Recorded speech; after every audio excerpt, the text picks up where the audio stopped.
Movie की starting में हमें दिखाया जाता है कि नोबिता और उसके सभी फ्रेंड्स अम्यूजमेंट पार्क में आए हुए होते हैं। वो वहाँ सभी डायनासोरस देखते हैं। तभी जियान और नोबिता टेरिकैप्टर्स को देखते हैं। तभी उनके पीछे टिरानोसोरस आ जाता है, लेकिन नोबिता ये भूल जाता है कि वो अम्यूजमेंट पार्क में आया है। वो उसे देखकर डर कर भागता है और बड़े पोल से जाकर टकराता है। जियान, सुनी और शिजुका उसे देखकर हंसने लगते हैं और कहते हैं, देखो ये नकली डायनासोरस से डर गया। नोबिता, तुम्हें इतना भी नहीं पता कि अब रियल डायनासोरस नहीं पाए जाते। अब नोबिता उस पर कहता है, कोई नहीं कह सकता, क्या पता इस दुनिया में कहीं तो डायनासोरस अभी भी जरूर रहते होंगे। अब सुनियो कहता है, क्या नोबिता, डायनासोरस 66 मिलियन ईयर्स पहले विलुप्त हो चुके हैं। इस पर नोबिता चौंक कर कहता है, क्यों? अब शिजुका बताती है, क्योंकि अर्थ पर एक बड़ा सा मीटियोर टकराया था जिससे सारे डायनासोरस खत्म हो गए। अब वो सभी म्यूजियम में काफी सारे डायनासोरस की हड्डियां देखते हैं। वो आगे चले जाते हैं, पर नोबिता एक जगह रुककर वहां पड़े किसी पौधे का फॉसिल देखकर उस पर हाथ घुमाने लगता है। उसे सडन ही कुछ याद आता है, पर शिजुका उसे बुला लेती है। अब अगले सीन में हम देखते हैं जियान, सुनियो और शिजुका वहां पड़े पत्थरों को तोड़कर फॉसिल निकाल रहे होते हैं। जियान को 2 सेल मिलती है। एक रिसर्चर कहता है, तुम इसे घर ले जा सकते हो। वैसे भी जापान को पिछले 5 सालों में डायनासोरस के काफी फॉसिल्स मिले हैं। लगता है जापान डायनासोरस का किंगडम के नाम से जाना जाएगा। तभी वहां से नोबिता दौड़कर कुछ लेकर आता है और पूछता है, क्या ये एक डायनासोर का फॉसिल है? उसे देखकर रिसर्चर चौंक जाता है और कहता है, नो डाउट ये एक डायनासोर का फॉसिल है, मजाक कर रहा था, ये तो एक नॉर्मल पत्थर है। इस बात से फिर से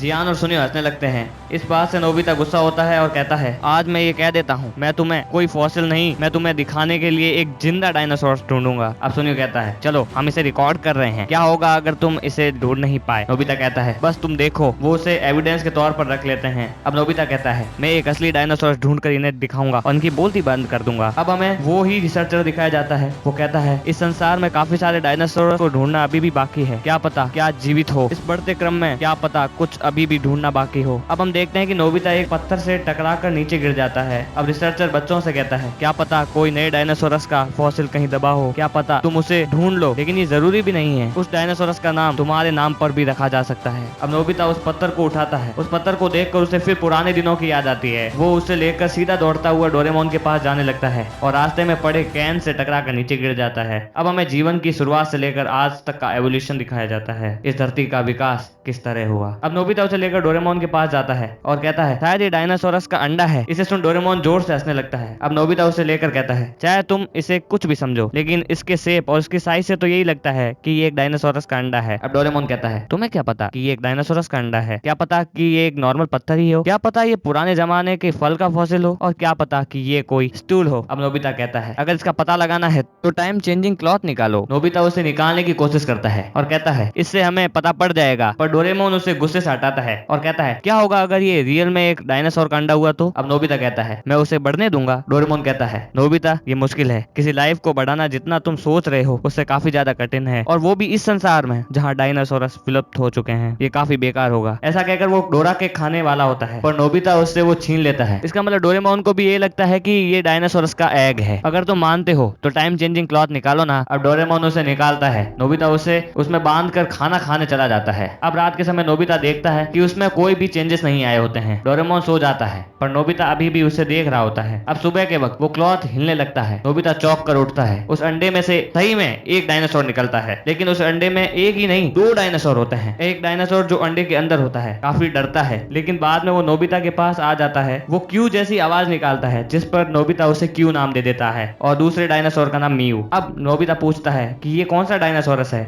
इस पर डोरेमोन अपनी एनसाइक्लोपीडिया निकालता है, पर उसमें कहीं पर भी इस डायनासोर के बारे में नहीं लिखा था। ये एक नई खोज होती है, तो नोबिता इसे अपना नाम नोबिसोरस दे देता है। अब डोरेमोन कहता है, तुम इन्हें किसी को बताना मत, वरना बड़ी प्रॉब्लम हो सकती है। अब नोबिता कहता है, पर मैं उस मोटे जियान और टेढ़े मुंह वाले सुनियो को ये दिखाकर उनकी बोलती बंद करना चाहता हूँ। प्लीज डोरेमोन, सिर्फ एक बार उन्हें दिखाना चाहता हूँ। अब डोरेमोन कहता है, जब ये थोड़े बड़े हो जाएं तब तुम इनके बारे में उन्हें बता सकते हो, सिर्फ उन्हें। अब खाना खाकर वो थोड़ा खाना क्यू और म्यू के लिए ले जाता है। म्यू तो खा लेता है, पर क्यू खाने से मना कर देता है। वो किसी भी चीज को नहीं खाता। सो अब नोबिता लाइब्रेरी जाकर देखता है कि डायनासोरस क्या खाते हैं, पर उसे कुछ नहीं मिलता। अब नोबिता उसे रिसर्चर के पास जाकर पूछता है, क्या आप मुझे सिखा सकते हैं कि डायनासोर को क्या खिलाएं, कहाँ सुलाएं और एक्सेट्रा। अब रिसर्चर कहता है, वैसे डायनासोरस 2 भागों में बटे होते हैं, एक तो कार्निवरस और हार्बीवरस, और उनकी बनावट बता सकती है कि वो कैसे रहते हैं। अब नोबिता बताता है कि वो कुछ छिपकली की तरह दिखते हैं और उन पर पंख भी हैं, तो वो उसे खाने के बारे में बता देता है। अब शाम को नोबिता उसे मीट पोट देता है, वो उसे खा लेता है। इस बात से नोबिता काफी खुश हो जाता है, पर रात को वो उल्टी करने लगता है। है और उसे देखकर नोबिता कहीं चला जाता है। सो आज के लिए गाइस बस इतना ही। तो गाइस ये तो मूवी का फर्स्ट पार्ट था, मैं सेकंड पार्ट जल्दी लाने वाला हूँ, तो तुम चैनल को सब्सक्राइब कर दो